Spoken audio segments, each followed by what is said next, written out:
And welcome back to the Delaware Boys Dynasty Football Podcast. I am Stephen Chalmers. Twitter handle is below, wherever it is on the screen. This is another Yards Per Fantasy sponsored stream here. Ryan, my buddy Ryan Odell, say what's up to the people. What's going on, everybody? Welcome back to the show. Continuing the podcast series. Rough start. Sorry. Continuing the mock draft series, trying to get this ADP article together. We're knocking them down quickly. We've done 3 in the past 2 weeks. We got to start knocking them out. But no, thanks everybody who joined, and I'm ready to get this one started. Yeah, I still see a couple people not here. Just going to send out a quick reminder. I think everybody that's here was here at one point, and they just might have left by now. Yeah, let me go ahead and just start screen sharing here. Be no problem.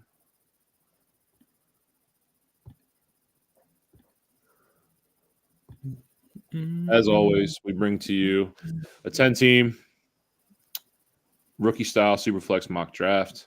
No tight end premium designation in these drafts. We kind of just keep it plain and simple here. If your league, dictates tight end premium, obviously the picks will change a little bit. But without further ado, we're going to go ahead and get rolling. Yeah, we're at the one spot here. Our boy Beachhead, who missed our last mock, stuck in the mountains with no service, is here to redeem himself with the first overall pick tonight. Caleb Williams. Right off the board, Caleb Williams.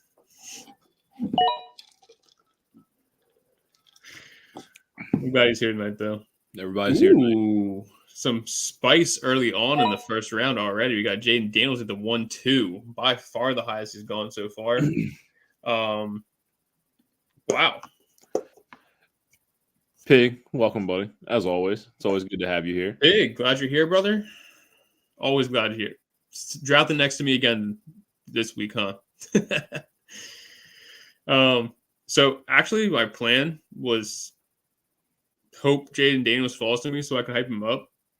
But now I just go with my wide receiver 2. I'm going Malik Nabers here at the 1-4. Actually, probably the latest we've seen him go in these so far. I saw him go. I did one. I saw him go 1-5 the other day, but that's just because. Well, as far as our series goes, this is the farthest. Yeah. Well, this is definitely. I think the first one he kind of fell back to the 1-5. You're right, actually. 1-5 he fell in the first one because we were still a little bit confused about who's here for quarterbacks. I think it was the 3 QBs and then Marvin. So I took the same pick in the mock draft I did earlier. I took Drake Maye. This is where I normally go. I'm gonna be different here, guys. I play in a lot of tight end premium leagues. So I'm going to go ahead and grab the human cyborg himself. I'm going to take my boy Brock Bowers. Brock the 1-6. Drake Maye sliding. Yeah, the pick is Drake Maye, but I want to be different here. Again, I've taken a lot of Drake Maye. I'm going to continue to take a lot of Drake Maye. But I haven't really got to talk about Brock Bowers much. I mean, what else is there to say to you guys other than the fact that he's probably the most dominant tight end in college at all time? Yep. Multiple PFF, receiving grades of 90 plus. That'd be his freshman and his sophomore year. Just under 90 his junior year, and that's just because of the injury. So that played a big factor into his profile, cooked into his junior year. But overall, I mean, we saw this kid score 13 touchdowns in the SEC as a freshman. SEC lights shine brightest. He's an absolute stud. Again, the pick is Drake Maye for me. But I just want to talk about Brock Bowers. Fair enough. Brock Bowers 6 is a bit spicy. Hey, you heard the man. He's just trying to be a little bit different tonight. Bird Gang before, and we do a chat with the DFF guys, obviously, we're part of their organization now. And in that chat, he said the 1-7 is the money spot in this draft. And I think he's 100% correct in that if you get any of the first 7 guys, Caleb Williams, Jayden Daniels, Marvin Harrison, Nabers, Odunze, Brock, or Maye, I don't think you're really mad at getting any of them. More than likely, it's going to be Bowers or Odunze there at the 1-7. You're probably not going to see Drake fall too much there. But 100%, 1-7 is a pretty good slot to have this year because the decision's kind of made for you. Yes. significant fall off. Personally, I have the top 3, as you would know: Caleb, Marvin, Malik. Those are my set it and forget it 1, 2, 3, 4, 5, 6, 7. Can fall either way. I think Bowers, from a tight end perspective, how he can change the game and how the tight end position is vastly changing. I think he is going to be an absolute stud for a long time. So I think Bowers is pretty close to being in that category. I had some question marks again with Drake, Jayden, Odunze. We've all had question marks with these prospects, but I think they're all elite. Yep. I mean, there's no question about it. I think they're all elite in that aspect. But Bowers, I don't think there's much question marks about Brock. Yeah. So just to recap, we kind of slid past some picks here. After Jake May went to the 1-7, we had J. McCarthy follow the 1-8. Xavier Worthy at the 1-9, Brian Thomas at the 1-10. We're flying through this. We're already 2 picks into the second round. Adonai Mitchell and Brooks off the board, top of the first. This is pretty stereotypical of how most of these have gone. The first round's pretty locked. Totally justifiable. Dude. Especially after that standing back. I've never needed him to test. I could care less. I could care less about Brock Bowers testing. I think we all could. I can't remember off the top of my head many tight ends that produced like that in college. You can go to Vernon Davis. You can go to, Hawk. You can go to Noah Fant. You can go to Eric Ebron. There's some tight ends in the first round that, we're like, yeah, these guys are can't miss prospects. But Brock Bowers has to be at the top of the list. He has to be. Yeah, I think we did a whole video on this, comparing him and Kyle Pitts together. The tight end position is in a great spot, by the way. It's Great spot. Right now, there's so many that you can plug and you feel pretty comfortable with. Compared to the past few years, there's been like 3, 4 that you feel comfortable starting week in, week out. Now we're looking at what, 7 or 8? I mean, you got Laporta, you got Mark Andrews, you got Hawk if he's healthy, Kincaid, you got Kincaid, you got Travis Kelce, you got George Kittle. Yep. You have now entering the league Brock Bowers. And Kyle Pitts. With Kirk Cousins at the quarterback now. Who we're very excited about. Trey McBride. With Kyler Murray. Knock out of the park. I mean, tight end position is growing fast. It's not going to be – David Njoku after a monster 2023 season. Yeah. It's really turning into not so much a specialty position. It's growing, man. I'm glad we're getting to a good spot where tight ends are relevant again. Tight end use working, man. I'm trying to tell you. Shout out George Kittle. So absolutely stunned at who's here at the 2-4, if I'm keeping it 100% honest with you. Troy Franklin's knock out of the park pick for me here at the 2-4. It's unbelievable he's fallen this far. I know it's a guy that me and Steven are a little bit high on compared to consensus. But dude's a dog out there. He runs some crisp routes. There's really not too much you can knock him on. His size is a little bit to want to see him get up there in.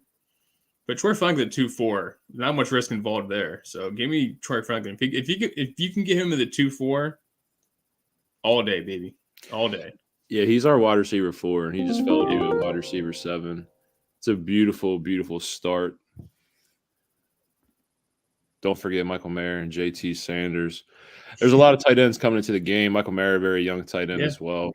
It's going to be a lot of fun to see how the tight end position grows. I used to compare it to the fantasy catcher position in baseball.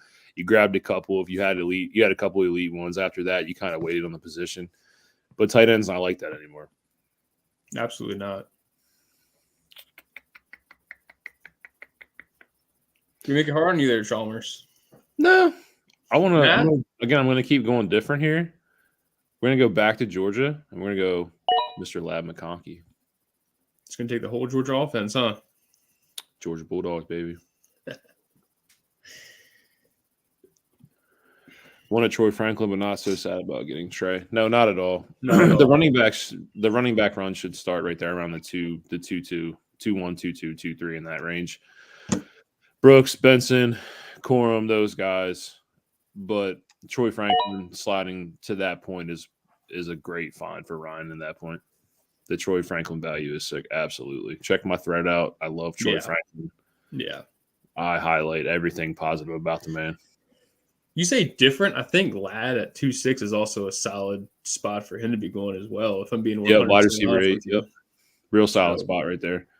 Blake Corum follows it up at the 2.7 as well. Solid draft to start. So I always had a 100% guaranteed that Blake Corum was going to the Chargers. So today, J.K. Dobbins signs to the Chargers to go along with Gus Edwards. And Greg. Means nothing.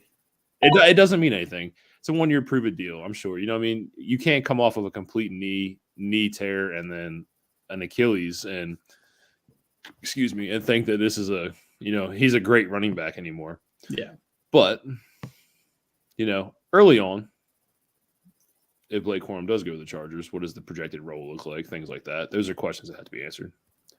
Yeah, well, if J.K. Dobbins can stay on the field, if Corum goes there, I would imagine it's probably going to be a split backfield, given the fact Harbaugh has used that in his NFL experience and college. He did at Michigan heavy last year between Corum and Edwards. I think you're going to see the same thing with the Chargers.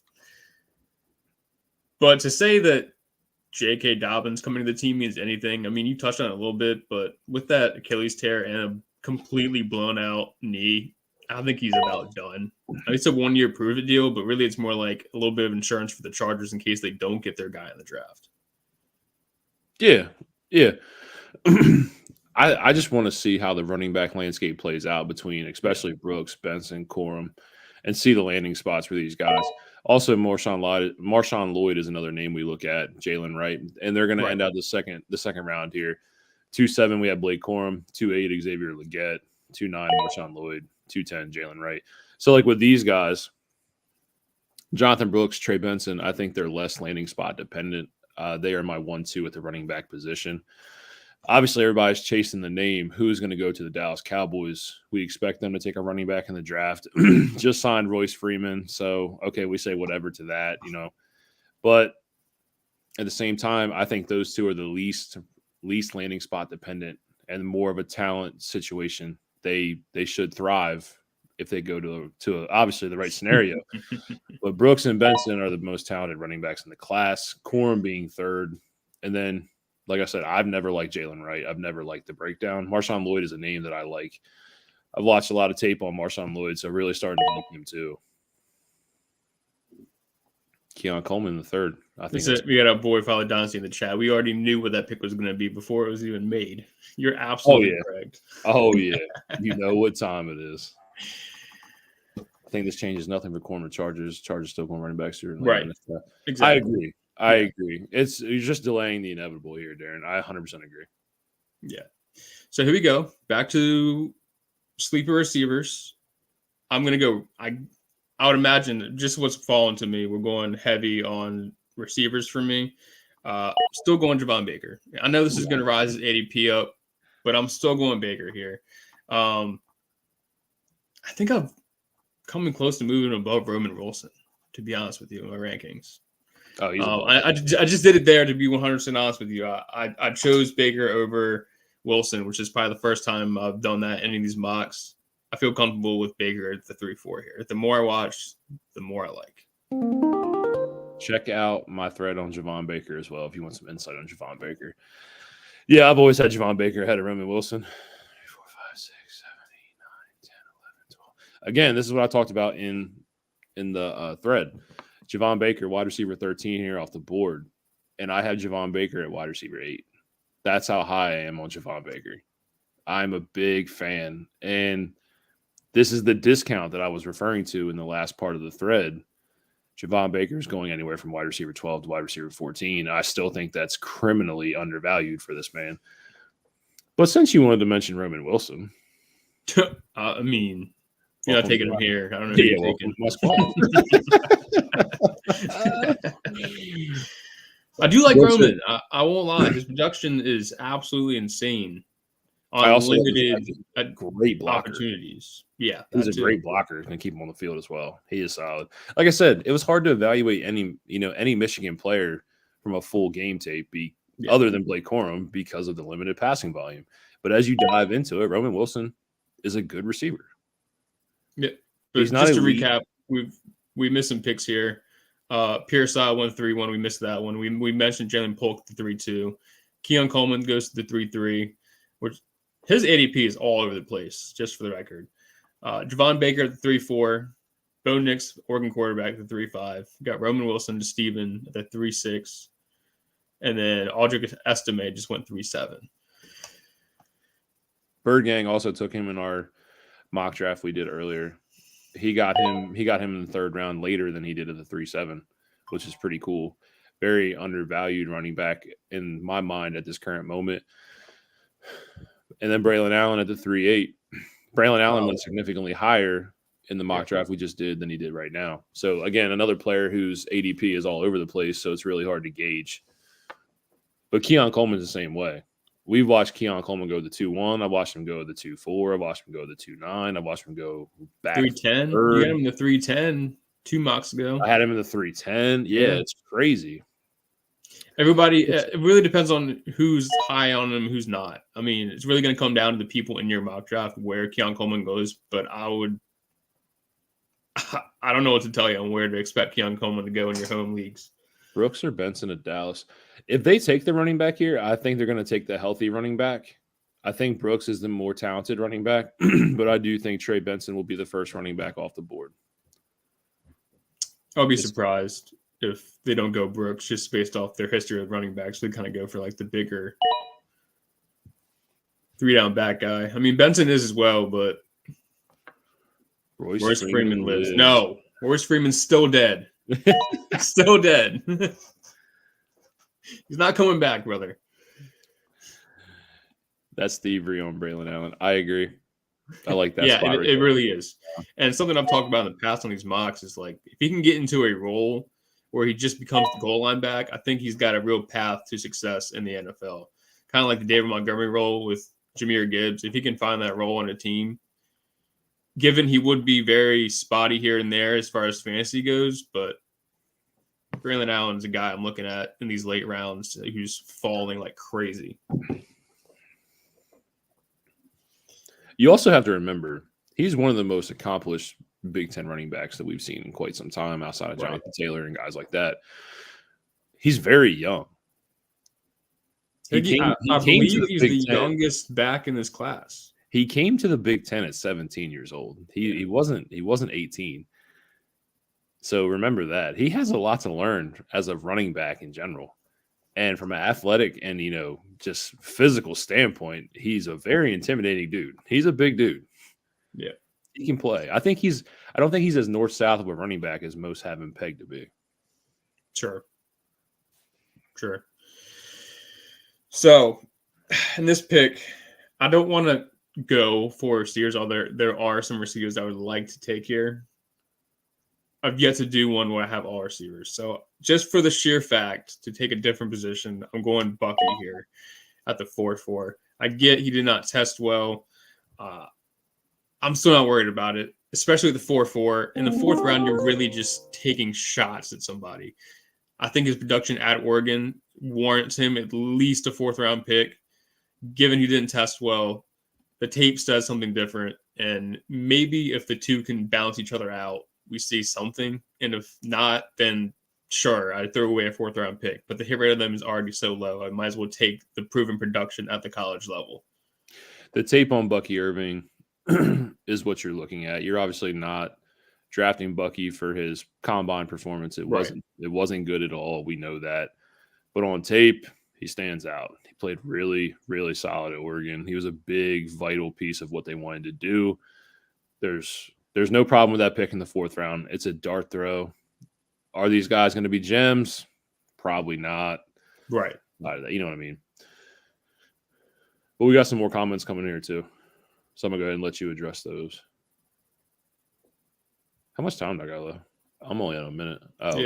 Polk late second versus McGill late third. The gap on those guys is Still another one of those things varying, Ben. I don't know if you've been in any of these in the past, but there are two guys we saw I believe last month they went back to back at the top of the third.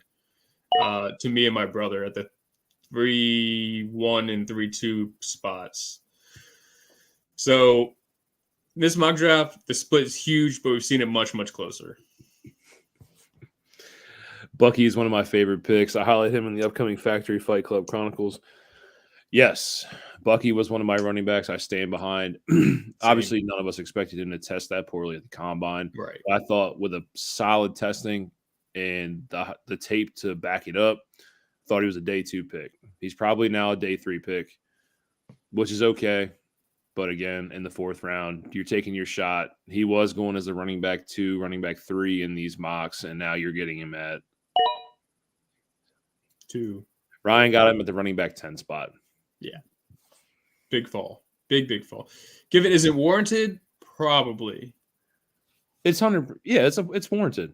But absolutely warranted. Yeah. I'm still taking that chance. And here is the last comment in the chat. Pig's been here for a while. He knows. Theo in the 4th. I have went Theo Johnson in the 4th round every draft. Yeah. He is my flag is planted on Theo Johnson in the 4th round. Big fan of his, always was at Penn State. And here we are. One of the most athletic tight ends to come out, RAS score of 9.99. I'm going to damper your Theo Johnson takes here, buddy. But I just want you to know that I don't know if you remember Zach Kuntz to the Jets. His RAS score is Old Dominion. Dominion. Trust me, I know about Old Dominion, sadly, thanks to Virginia Tech. But nonetheless, his RAS score is also high as fuck. Sorry for cussing. Yeah. But he had translated to nothing. So betting on RAS score alone as a Penn State fan, I don't know, man. Hey, flags gotta be playing it, man. Flags gotta be playing it. This is one guy that we haven't seen drafted a lot, and I think it's more of like I've heard of like the character issues, and we're gonna get back to it, but we got some comments coming in too. Yes. This class is also very deep. I love this class. 3rd round picks. Javon Baker should be going in the 3rd round, by the way. Just so everybody knows. He's hanging out in the 3rd pretty consistently. I was thinking about Buggy, but wanted Rattler, so I didn't have a choice anyway. Yeah. Sure, he had a choice. Come on, man. There's plenty of guys here. I like Cowan. Corley, even. Sorry for cussing, brother. Hey, man. You're good. You're good. He said, I wish my wife loved me as deeply as you love Theo Johnson. I know, man. I know. Kuntz is still on my rosters. Yeah. Is this is year 3. He can't be taxi squad eligible anymore. Anyway, I just want to say Jermaine Burton. Yeah. All right. Player. Yeah. This is a player that when we talked about it, a lot of it has to do with his character issues, from what I'm being told. From a talent perspective, he is a standout talent. And there's been reports that that's the only reason he's off people's boards or he's going to fall is due to the character concerns. Right. It's hard to get a gauge on Jermaine Burton. It really is. But from a talent perspective, you can see why everybody raves and hypes Jermaine Burton. Yeah. And his reception perception chart that Matt Harmon dropped is phenomenal. Absolutely insane. Not something that I expected out of him. But and that's as one you of those dive things, deep into his tape, yeah, gonna get drafted. I would imagine he doesn't go undrafted. You have to make it through 7 rounds. I get the character issues are there, but there's always a team that's going to take a chance on a guy like him. And it's just, can he carve his way into that offense and make his mark and maybe be coachable, turn the corner once he gets to the league and have a chance? I think from a talent perspective, that's an easy yes. Yeah, I think the off the field character issues is the big problem. Sure. And this is one of the least talented Alabama wide receiver rooms that you've seen in quite some time. Alabama wide receiver rooms were vastly stacked to the point of like legendary talents, being buried, legendary talents. But he stands out on tape. Yeah. But just to recap the fourth round, for those of you that may be watching on mobile and cannot see the board, Jatavian Sanders at the 4-1, Benson Knott at the 4-2, Jalen McMillan at the 4-3, Bucky Irvin, my guy, at the 4-4, Spencer Rattler at the 4-5, no doubt in my mind, Stephen goes Theo Johnson at the 4-6, Jacob Cowing at the 4-7, Malachi Corley 4-8. That's the lowest we've seen him go in a while. Yeah. Vontez Walker at the 4-9, and to close things out, Mr. Irrelevant goes to Jermaine Burton. Why do you love Theo? Well, Theo is a player that I was scouting ever since 2019. 6'6", 250-pound tight end, vastly athletic tight end, vastly strong for his size as well. A lot of people have Brock undersized. He's probably about 240. Theo's not much bigger. He's like 250, 255 in that range. Strength mixed with speed, mixed with athletic ability. Struggles in zone coverage. I've noticed that a lot. Typically over-exaggerates his routes, doesn't know how to sit down in zone sometimes. But from a man coverage perspective, I'm not going to say he's unguardable, but he's pretty solid in man coverage. And he also wins the 50-50 ball a lot more than he loses it. Not afraid to play in traffic. Just certain things I look for from the tight end position. Also a great blocker in that aspect, which leads to field time, which is a big key point for tight ends when it comes to playing time. That's why I love Theo. Plus, I'm a Penn State fan. Diehard Penn State fan. Yeah, you wonder why you've been watching him since 2019. But Burton's a wide receiver. Aren't they always supposed to be dicks anyway? Yes. Yeah? To me, if you don't got a little bit of dog in you at the receiver position, you're not doing it right. Fair enough. I'm being honest with you. Just look at Dorial Green-Beckham. There's not many silent killers in the league. Keenan Allen being one of them. There's not a lot of people that don't talk that shit. There's not. Hey, Tyreek Hill win the 5th round. So, as always, hell of a job, fellas. Thank you. Always appreciated. Thank you. Oh, I did not mean to do that. I didn't get my screenshot in. Pull it back up. I'm pulling it back up. So, the first question I always ask you, what pick stands out as a value for you? And you don't even have to answer the question because you can highlight that 2-4 spot right there. Yeah, I was going to say, for once, I think I might have gotten the steal of the draft, the 2-4 and Troy Franklin. You did. I know that's a cop-out answer.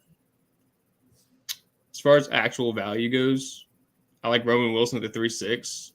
I like Braylon Allen at 3-8. I think those are both solid picks. I think he's going there. I think he's going there in our mocks, maybe a little later, but again, we've dove more into a tape, Xavier Legette is another name to really, really pay attention to. Also, I'm glad that you're finally turning the corner on him. It's about time, Steven. Yeah, big. Also, for here, I don't see it as a huge value, but again, another name to watch at the wide receiver position, Ricky Pearsall, big name here, and then I love Javon Baker in the 3rd. Crazy to me. Yeah. Well, Javon Baker is one of those people that hasn't quite made it all the way through to the consensus yet, given we have a lot of analysis in this. I won't lie. A lot of guys from DFF. Thank you guys for coming out and joining us tonight. But I wouldn't be surprised if in some home leagues, Javon Baker, especially for guys like us, if you got a home league you're doing in a Dynasty league, you might see Javon Baker in the back of the 3rd, start of the 4th, just because he's kind of unknown as of right now. Now, come draft day, it might be a little bit different, but he's been on the radar, but I don't know if he's been on the radar for long enough just yet. Well, they better hurry up. I'm not saying he shouldn't be there because he should. That's not what I'm saying. I just haven't seen a whole bunch of Baker love just yet. Garrett Wilson, one of the few exceptions for being Garrett Wilson, another one. Yeah. He's talking about for being a dick. Actually, I will tell you this. If you listen to Jackson Smith and Jigba, Olave, and Garrett Wilson's interview, they said Garrett Wilson is an asshole. But to play the wide receiver position as well as he does, you got to be an asshole in some degree. Because when they line up out wide, you cannot tell me that DB is not talking shit in your ear all game long. All game. That's All why I got game the long. dog in you. It goes for both corner and wide receiver. If you don't got a little bit of dog in you, you ain't going to make it. Look at George Pickens. My guy. I think he thrives off of it. I think he does. Bucks fan 20 sniped me twice. Ooh. It happens. Carl, it happens. Sorry, Carl. Troy Franklin 2-4 best value based on how annoyed I was that he didn't fall to 2-5. Yeah, that's annoying. They can definitely be annoying. Yeah. Ryan is an annoying person to draft with. What? You are pretty good at crushing hopes and dreams. Screenshot. We got the screenshot. Oh, yeah, I got it already. You're good. Oh, yeah. You're good. Okay. On that note, that's going to wrap it up for us.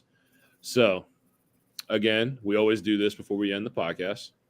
Ryan, is there anything you want to say to the people before we get out of here?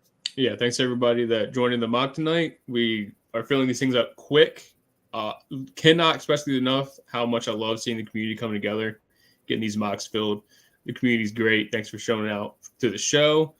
Ready for the next one already, baby. Before I get out of here, yards per fantasy, rookie guide just dropped. When I tell you that thing is clean, that thing is clean. Shout out to everybody that had their hands in it, all the contributors. Yeah. It is a beautiful, beautiful rookie guide. If you want to dominate your leagues, check it out. Alex, the head honcho over at Yardspur, did a great job on it. Alex killed this one, boys. Don't miss it, please. If you're gonna take your time out of find a way to go get this rookie guide because it is loaded. Yes. Thanks, guys. Eat more beef. On that note, Ryan, I am Stephen Chalmers. Again, sponsor stream from Yards Per Fantasy. My partner in crime, as always, over there, Ryan Odell. Our Twitter handles are below. If you have any questions for us, shoot them. DMs are always open. Yards Per Fantasy DMs are always open. The YouTube channel comments are always open. We check them daily. And we're always here for you guys. Again, we got nothing else for you for the week. It is our long week for me at work, so we will not be back until Monday. So we'll see you then. And on that note, we are